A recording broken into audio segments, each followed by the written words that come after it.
So hello and welcome everyone. तो आज हम लोग पढ़ने वाले हैं क्लास 9 का the fun they had chapter. तो स्टोरी की शुरुआत होती है दो बच्चों से जिनका नाम है मार्की एंड टॉमी। तो इस चैप्टर में क्या होता है, जो मार्की एंड टॉमी है वो दोनों फ्यूचर में है। वो दोनों 22nd सेंचुरी में लिव करने वाले बच्चे हैं। तो फिर ये है हमारा टॉमी। और जो फ्यूचर्स के स्कूल होते हैं उनमें सब चीज़ें ऑपरेट करते हैं कंप्यूटर्स। जो भी चीज़ें इन्हें पढ़नी होती थी वो सब कंप्यूटर के थ्रू ये पढ़ते थे। और इन दोनों बच्चों को पढ़ाने वाले भी टीचर रोबोटिक टीचर थे, मतलब कंप्यूटर टीचर थे। तो ये कहानी ईयर 2157 की बात है, जिसमें मार्गरी लिखती है अपनी डायरी में, today Tommy found a real book, मतलब टॉमी को एक रियल बुक मिली है। तो फिर इसमें कौन सी बड़ी बात है। उस टाइम पे बुक तो होती नहीं थी, सिर्फ जो कंप्यूटर में काम करते थे वो लोग करते थे। इसलिए मार्गरेट इतनी शॉक्ड है कि टॉमी को बुक मिली है। तो टॉमी को पता चलता है ये जो बुक थी टॉमी को जो मिली थी वो उसके ग्रैंडफादर की थी। और जब टॉमी के ग्रैंडफादर छोटे थे तब उन्होंने इस बुक को लिया था। मतलब जब टॉमी के ग्रैंडफादर भी उससे भी छोटे थे तब उसके ग्रैंडफादर ने इस बुक को लिया था। उस बुक से मार्गरेट देखती है और सीखती है कि कैसे पुराने जमाने में जो भी स्टोरीज यानी कहानियां होती थी वो बुक के अंदर प्रिंट हो रखी थी।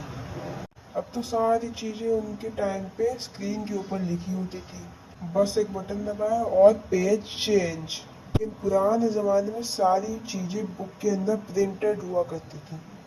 धीरे धीरे करके ये लोग इस बुक को पढ़ना शुरू करते हैं। इन्हें बड़ा ही अजीब लगता है जब ये पेज पलट रहे होते हैं, और ये लोग हंसते भी है इस बुक पर क्योंकि इन्हें ये बुक काफी फनी लगती है। वो बोलते हैं, अरे भाई ये क्या हुआ, हमें तो पेज पलटने पड़ रहे हैं।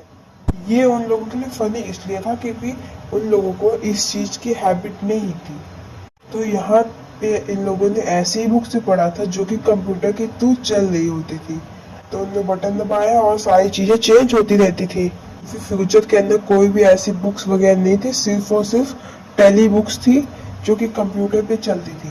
और जितनी भी बुक्स हुआ करती थी फ्यूचर के अंदर वो सारी या तो कंप्यूटर के अंदर या फिर टीवी के अंदर स्टोर हुआ करती थी। जब ये दो बच्चे उस बुक को पढ़ रहे होते हैं तब इन्हें पता चलता है कि अरे पुराने जमाने के अंदर तो टीचर्स भी हुआ करते थे, और ये जो टीचर्स हुआ करते थे वो रोबोट नहीं असली के इंसान हुआ करते थे।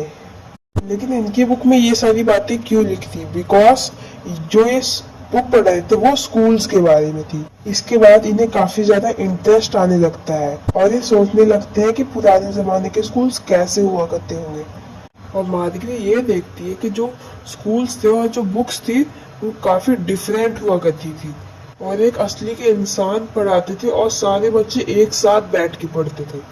तो फिर इन बच्चों के लिए सारी चीज सरप्राइजिंग क्यों थी मार्गी और टॉमी के लिए? क्योंकि अभी के टाइम पे इनका जो टीचर जो था वो रोबोट था, और जो मार्गी थी उसे स्कूल्स पसंद नहीं था बिकॉज ऑफ द रीजन कि उसका कोई क्लासमेट नहीं था।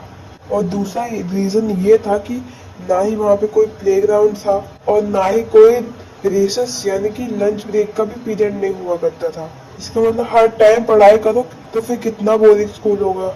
मार्गी और टॉमी थे वो एक वर्चुअल क्लासरूम में पढ़ा करते थे, और ज्यादातर जो इनके टीचर्स थे वो इन्हें काम भी मिला करते थे इनके बेडरूम में। मतलब इनका जो स्कूल था वो इनके बेडरूम के अंदर ही था। मार्गी का जो पूरा बेडरूम था वो सारी इलेक्ट्रॉनिक गैजेट्स से भरा हुआ था, जैसे टीवी, कंप्यूटर, और जो उनके सॉफ्टवेयर थे उन्हीं से वो बच्चे पढ़ा करते थे।